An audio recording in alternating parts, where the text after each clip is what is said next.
Hello my friends and global audience, good evening to our class today of English newspaper reading। तो आज हम एक नया topic लेके आए हैं जो कि है, आप यहाँ पे देख सकते हैं, funding a welfare state that last. ये है टॉपिक आज का। हम देखते हैं इस पैसेज में आगे क्या है। मेरे साथ बने रहिए क्योंकि ये सेशन आपको आपके कॉम्पिटिटिव एग्जाम्स के लिए हेल्प करेगा। और अगर हमारा कंटेंट आपको अच्छा लगे तो प्लीज़ लाइक, सब्सक्राइब और शेयर ज़रूर करिएगा। Funding a welfare state that last का मतलब होता है कि एक फंडिंग मतलब जो पैसे का लेन देन है वो किसी बेहतरी के लिए, वेलफेयर मतलब बेहतरी के लिए हो उस स्टेट में, जो कि वो बेहतरी काफ़ी लंबे समय तक रहे। ये है। तो ये किस स्टेट की बात हो रही है? केरला, जो कि आप यहाँ पिक्चर में देख ही पा रहे हैं। Kerala needs to restructure its finances to meet its welfare obligations. इसका मतलब है केरला को चाहिए कि वो रीस्ट्रक्चर करे अपने पैसों के लेन देन को, ताकि जो उनका वेलफेयर है, वेलफेयर का अगर हम समझे मतलब सीधे तरीके से ये होता है कि आपका कल्याण हो, आपका अच्छा हो, आप अच्छे से रहें। और अगर हम कहें कि ऑब्लिगेशन, क्योंकि सब चाहते हैं कि हम अच्छे से रहें, तो दायित्व है। तो अपना वो अच्छे से रहें, ये उनका दायित्व है। इसके लिए उनको अपने फाइनेंसेस को देखना पड़ेगा। स्टेट ऑफ प्ले, ये इनका टॉपिक है। ये जो एडिटोरियल है ये पुलाप्रे बालाकृष्णन जी का है। हम देखते हैं आगे इसमें ये क्या कहते हैं। Kerala considered a leading state in terms of welfare provisions. इसका मतलब ये है कि केरला को समझा जाता था कि वो देश का लीडिंग एक जो स्टेट है वो वेलफेयर प्रोविजंस मतलब वेलफेयर मतलब अच्छा प्रोवाइड कराना, वेलफेयर अच्छा कराना, प्रोविजंस मतलब उपलब्ध कराना। तो अच्छा जो वहाँ पे बेहतरी का एक लाइफस्टाइल है उसको अच्छा प्रोवाइड कराना, ये माना जाता था कि सब स्टेट्स में इंडिया के केरला लीड करता है। अब Kerala has been in the news recently following death by suicide of a differently abled man who did not receive his monthly pension of 1600 on time. तो ये कहा गया है कि केरला अभी हाल ही में न्यूज़ में था, इसलिए क्योंकि एक न्यूज़ आई थी कि वहाँ पे किसी ने अपने डिफरेंटली एबल्ड मैन, मतलब जिसको कि हम कहते हैं जो कि हम एक दिव्यांग हैं जिनको कहा जाता है हिंदी में, डिफरेंटली एबल्ड का मतलब होता है दिव्यांग। उन्होंने सुसाइड कमिट कर लिया था क्योंकि उनको 1600 रुपये की जो पेंशन आती थी वो समय पे नहीं मिली थी। The state government claims that it is unable to discharge its welfare obligations, of which pensions are only a part, as it is restrained by the government of India from borrowing to fulfill them.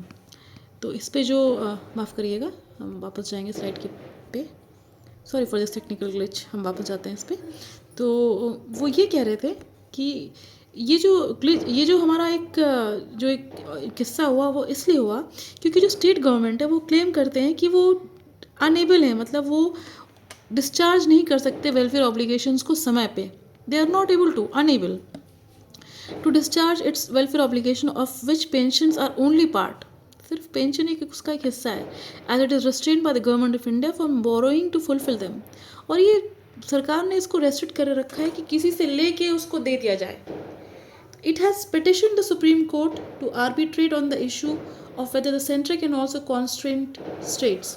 ये कहा गया है कि इसकी पूछ के लिए आगे बढ़ाया गया सुप्रीम कोर्ट में ये जानकारी जानने के लिए कि क्या सेंटर स्टेट्स को रोक सकती है ऐसे किसी ऑब्लिगेशन को देने के लिए। It would seem that in a federal polity of the center has no authority to overrule states. ये देखा जा सकता है कि फेडरल पॉलिटी मतलब जो एक कहा जाता है कि बीच की एक फेडरल कोई एक समिति है उसको कहते हैं फेडरल, संघीय, सेंट्रल जिसे कहा जाता है, कि उनकी कोई अथॉरिटी नहीं है जो ओवररूल कर जाए स्टेट्स के डिसीजंस को on matters related to their own finances except where the government of India guarantees the loans of state government statements government. Anyway the supreme court's ruling on the matter should be out soon. तो ये इस वजह में ये कहा जा रहा है कि भाई ऐसी कोई अथॉरिटी नहीं है या कि जो कि सरकार स्टेट्स पे लगाए कि वेलफेयर ऑब्लिगेशंस को कहीं भी रोका जाए। उन्होंने ये कहा है कि स्टेट्स अपने फाइनेंसेस को करे।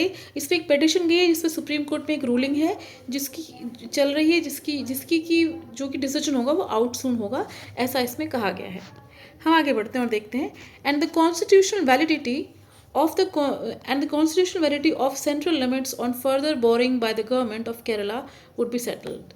बाद में जब सुप्रीम कोर्ट का डिसीजन आ जाएगा तो ये जो इशू है इसको सेटल किया जाएगा।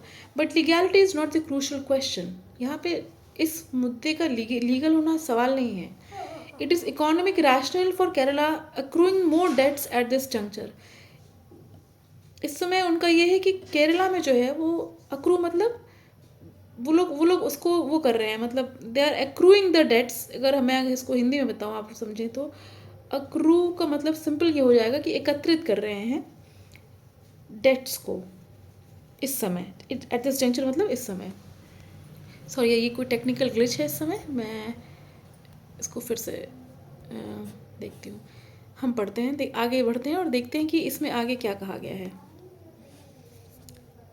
It may be thought that Kerala's fiscal challenge is due to its unusually high spending on public services।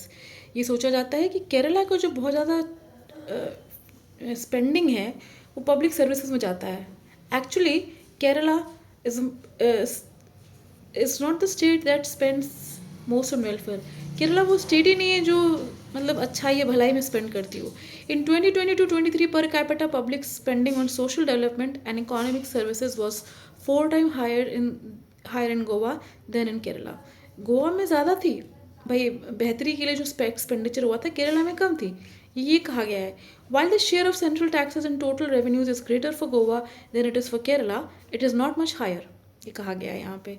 तो हमने ये समझा आज कि केरला जो है, केरला में एक इशू चल रहा है कि भाई वहाँ पे वेलफेयर के लिए एक्सपेंसेस नहीं है बल्कि पब्लिक सर्विसेज के लिए हैं। इसके मद्देनज़र एक डाली गई है एक रिक्वेस्ट सुप्रीम कोर्ट के अंडर। वो पूरे इस पैसेज में हम समझ गए हैं कि वो उसको अभी देख रही हैं और उसका एक डिसीजन आना बाकी है। तो हमने ये एक टॉपिक एक छोटा सा आज यहाँ पे पूरा पढ़ा है।